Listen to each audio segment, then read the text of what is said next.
The most basic arithmetic operation is succession. Succession is just adding 1 to a number. The level above is addition. Addition is repeated succession. A plus b is equal to adding 1 to a b times.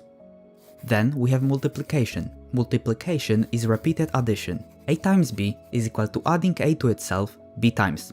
Level above multiplication is exponentiation. Exponentiation is repeated multiplication.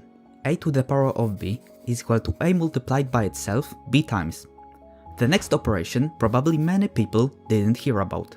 Tetration. Tetration is repeated exponentiation.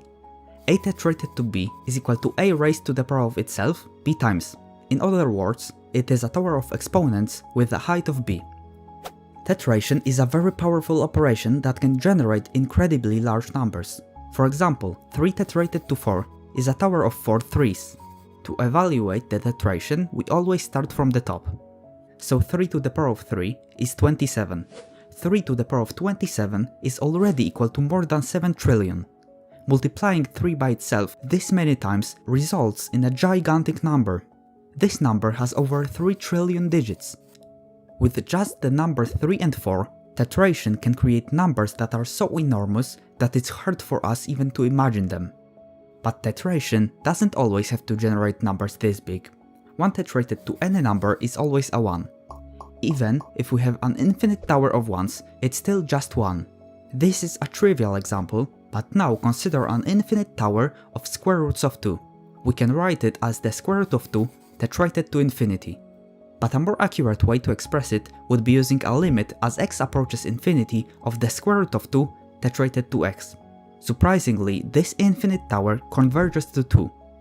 The limit exists when we tetrate a number that's between e to the power of minus e and e to the power of 1 over e, which is an interval from around 0.07 to 1.44. The square root of 2 falls within this range. So far, we have written tetration using the left exponent. Unfortunately, there is no standard notation for tetration, but 2 up arrows are used very often, and this notation will allow us to express even higher level operations beyond tetration. The arrow notation can be also used to write exponentiation. A to the power of b can be written as a up arrow b. With this notation, we can define an operation on level 5. Using 3 arrows, we denote pentation.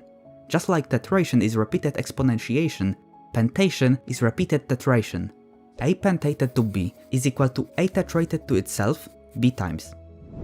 3 pentated to 3 is equal to 3 tetrated to 3 tetrated to 3, and 3 tetrated to 3 is equal to 3 to the power of 3 to the power of 3, and that is equal to more than 7 trillion. And 3 tetrated to this number is a tower of 3s of height more than 7 trillion. This number is unimaginably massive. But we can go a level higher. With 4 arrows, we can denote hexation. Hexation is repeated pentation. 3 hexated to 3 is equal to 3 pentated to 3 pentated to 3. This number can't be compared to anything in the real world. With this giant number, we can start creating the Graham's number, which is one of the most famous big numbers. To construct it, we start by defining that 3 hexated to 3 is equal to G0. Hexation is denoted using only 4 arrows and already generates enormous numbers, but G1 is equal to 3 followed by G0 number of arrows and another 3. Just imagine how big this number is. Next we have G2, which is denoted using G1 number of arrows. G3 is equal to 3, G2 number of arrows and 3. This sequence continues until we get to the G63, which is equal to 3 followed by G62 arrows and 3. That is the Graham's number. Graham's number was used by Ronald Graham as a simplified explanation of the upper bounds of the problem he was working on. At the time of its introduction, it was the largest specific positive integer ever to have been used in a published mathematical proof. In 1980, Graham's number was described in the Guinness Book of World Records. Since then, many bigger numbers have appeared in mathematical proofs. For example, the Graham's number is extremely small in comparison to the tree of 3. To explain what this number is, we need to play a game of trees. In this game, we try to create a forest using colored seeds. following two rules. The nth tree can't have more than n seeds. The first tree can have only one seed, the next can have more than two, and so on. The second rule is that when you try to build a tree, it cannot contain any of the earlier trees within itself. For example, this tree contains this one, so it cannot be built. Also, the tree is contained in another tree when they preserve the nearest common ancestor rule. In this tree, the nearest common ancestor of the yellow and red seeds is the green seed. In the other tree, the nearest common ancestor of the yellow and red seeds is also the green seed. It means that the first tree is contained in the second tree, so the second tree cannot be built. The tree of n function tells us how many trees we can build using n colors of seeds. Using one color, we can only build one tree, because the first tree will have one seed and any further trees would contain this tree. So tree of 1 is equal to 1. When we have two colors of seeds, red and green, the first tree has one red seed, the next can have any red seeds because it would contain the first tree, so we can use two green seeds. To build the next tree, we still can't use the red seeds, we also can't use more than two green seeds. But the third tree can have at most 3 seeds, so it can have only one seed, and it can only be a green seed to not contain any of the previous trees. We can't build any more trees, so tree of 2 is equal to 3. Using 3 colors of seeds, we start with a tree that has only one seed. Then we can have this tree, then another one, and all of them obey the rules of the game.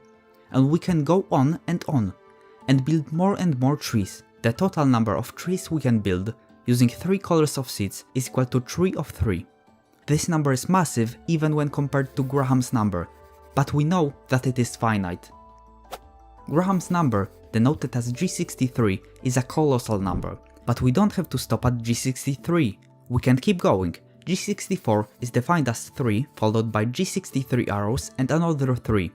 We can even create numbers like G100, G1000, or even G1 million. But none of them would even come close to the tree of 3. We know that tree of 3 is a lot bigger than G3 followed by this many arrows and another 3. The tree function generates incredibly massive numbers. Tree of 4 is already a lot bigger than tree of 3. We can put any number into the tree function. Just imagine how big would be tree of Graham's number, or tree of 3, or tree of Graham's number. These numbers are beyond our comprehension in terms of size.